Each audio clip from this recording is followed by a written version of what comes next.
Hi everyone. Welcome to Laila's Creations Jewellery. I hope you are all doing well.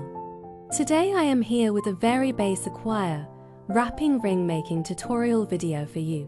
For this project I used 8mm S jasper stone beads, 18 gauge copper wire, cut 18 cm wire for the ring mandle, and wire wrapping tools.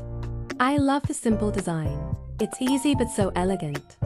I hope you like the design. So let's watch the full video and share your opinions in the comment section below.